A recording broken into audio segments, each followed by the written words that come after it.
والدین متوجہ ہوں۔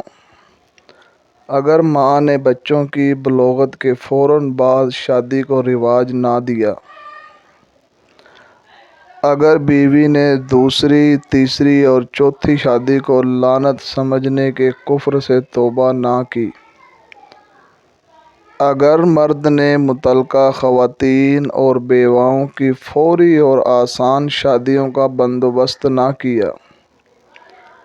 اگر ہم نے نکاح کو کاروبار کے بجائے فرض کا درجہ نہ دیا، اور جتنا کہ نہا دھو کر مسجد میں جا کے جمعہ پڑھنا آسان ہے اسے بھی اتنا ہی آسان نہ بنایا، اگر ہم نے زنا کی طرف جانے والے راستوں کا سد باب نہ کیا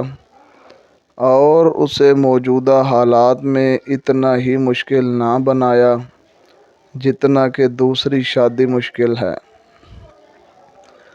تو بیٹے ریپ کے مجرم بنتے رہیں گے، جبکہ بغیر اجازت دوسری شادی والے سلاخوں کے پیچھے ہوں گے۔ تو گھروں میں بیٹیوں کے لیے رشتوں کی بجائے دوستی کے پیغام آیا کریں گے،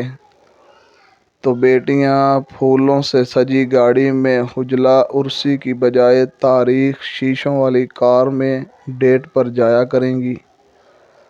تو بیٹے شادیوں کی بجائے افیئرز اور بیویوں کی بجائے گرل فرینڈز رکھا کریں گے، تو شوہر اپنے دفتروں میں معاشقے چلاتے رہیں گے اور new year night, valentine day, Halloween اور چاند رات جیسے تہوار جنسی حفظ کی تسکین کی علامات بنے رہیں گے۔ واللہ یہ آگ ہر اس گھر میں پہنچے گی جو دین فطرت کے اٹل قانون سے منہ موڑے گا،